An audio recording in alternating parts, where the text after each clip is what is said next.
Doctor NTR యూనివర్సిటీకి సంబంధించి BPT, BSc, MLT, paramedical ఈ కోర్సులకు సంబంధించి మనం ఈరోజు సాయంత్రం 5 గంటల నుంచి అప్లై చేసుకోవచ్చు. అప్లై చేసే కంటే ముందుగానే మనకి అప్లై చేసేటప్పుడు మనకి పాస్పోర్ట్ ఫోటో సెక్షన్ దగ్గర కొన్ని కొత్త గైడ్లైన్స్ అయితే ప్రొవైడ్ చేశారన్నమాట. ఈ సంవత్సరం నుంచి అది మొత్తం మీకు అయితే స్టెప్ బై స్టెప్ చెప్తాను. నేను చెప్పేది ప్రతి ఒక్కటి కూడా చాలా ఇంపార్టెంట్.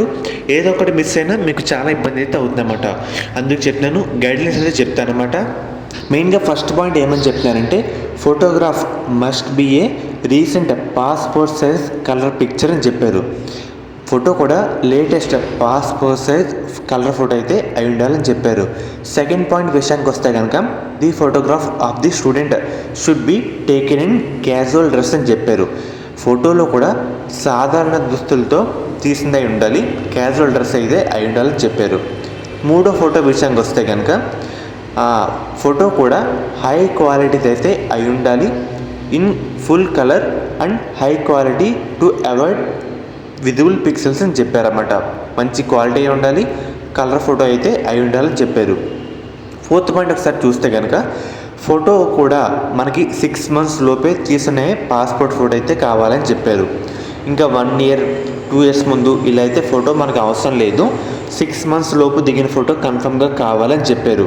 ఎందుకు ఇలా చెప్తున్నానంటే, నేను చూపిస్తున్న ఒక అమ్మాయి ఫోటో అయితే ఉంది కదా, దాంట్లో కింద అమ్మాయి పేరు, కింద ఎప్పుడు ఫోటో దిగింది ఆ డేట్ కూడా మెన్షన్ చేస్తుందన్నమాట. 5th పాయింట్ దానికే వస్తున్నాను. 5th point candidate name, last name and date on when photo was to be mention the picture అని చెప్పారు. ఫోటో పైన స్టూడెంట్ పేరు, ఇంటి పేరు మరియు ఫోటో తీసిన తేదీ కన్ఫర్మ్గా అయితే ఉండాలి అని వాళ్ళైతే చెప్తున్నారు. అందుకే చెప్తున్నాను, ఫోటో కూడా 6 months లోపు దిగిన ఫోటో అయితే ఉండాలి. మీరు ఫోటో కూడా స్టిక్ చేస్తున్నప్పుడు, అదే అండి అప్లోడ్ చేస్తున్నప్పుడు, ఆ ఫోటో కూడా నీట్గా కలర్ ఫోటో అయి ఉండాలి. దాని కింద మీ పేరు అండ్ అలాగే మీరు ఫోటో ఏ రోజు దిగారు అది కూడా పెట్టాలన్నమాట. అండ్ అలాగే 6వ పాయింట్ చూస్తే కనుక, తల నేరుగా కెమెరా వైపు అయితే ఉండాలి. ఫోటోలోని విద్యార్థి మొహం 80% అయితే కనిపించాలి. 7th పాయింట్ విషయానికి వస్తే కనుక, ఫోటోలోని విద్యార్థి తల భాగం నుండి ఛాతి మధ్య వరకు కనిపించాలన్నమాట. మధ్య భాగం వరకు మనకి కనిపిస్తే సరిపోతుంది. అంటే ఫోటోలో ఉన్న ఒకసారి డెమో ఫోటో అయితే చూడండి. 8th పాయింట్ ఒకసారి చూస్తే కనుక, కళ్ళను తెరిచి కెమెరా వైపు చూడాలి.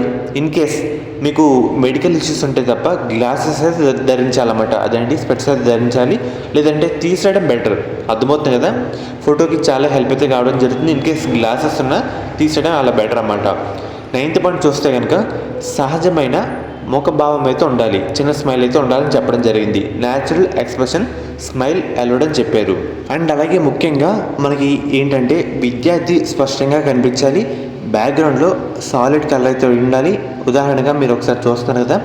అండ్ అలాగే 11th పాయింట్ ఫేస్ కూడా పూర్తిగా కనిపించాలన్నమాట. 12th పాయింట్ విషయానికి వస్తే, ఫోటోని స్కాన్ చేసి జేపీజీ ఫైల్గా సేవ్ అయితే చేయాలి. అండ్ అలాగే 13th పాయింట్ చూస్తే కనుక, ఫోటో సైజ్ కూడా 100 KB లోపు అయితే ఉండాలి. అండ్ అలాగే 14th పాయింట్, ఫోటో కూడా బ్యాక్గ్రౌండ్ అయితే ఉండాలన్నమాట. ఉదాహరణగా మీకు ఫోటోలో చూపిస్తాం కదా, అలా అయితే ఉండాలి. మెయిన్గా ఎన్ని పాయింట్స్ అయితే గుర్తుపెట్టుకోండి. స్టెప్ బై స్టెప్ ఏది మర్చిపోయినా ఇబ్బంది అయితే పడతారు. ఒకసారి మెయిన్గా ఈ ఫోటో అయితే చూస్తున్నారు కదా, ఈ ఫోటోలో అమ్మాయి ఎలా ఉందో అలాగా ఫోటో అయితే ఉండాలి.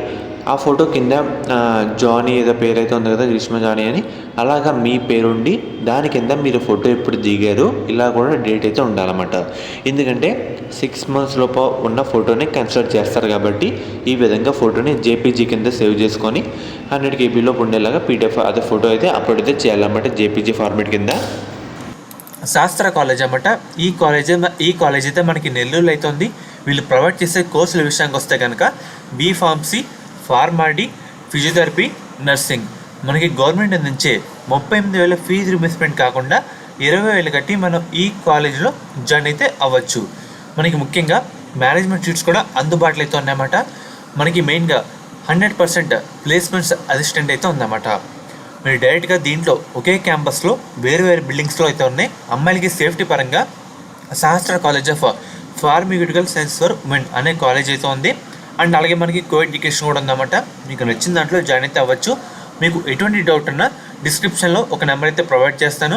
ఈ కాలేజ్ అయితే మనకి నెల్లూరులో అయితే ఉందన్నమాట. డైరెక్ట్ అయితే జాయిన్ అవ్వచ్చు. అండ్ అలాగే ఒకసారి మీకు ఏదైతే స్క్రీన్ మీద చూపిస్తానమాట.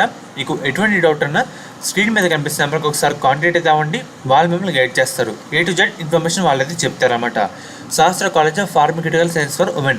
కాలేజ్ కోడ్ విషయానికి వస్తే SPSW. కో ఎడ్యుకేషన్ కూడా ఉంది. కాలేజ్ కోడ్ విషయానికి వస్తే SC1 SPRC.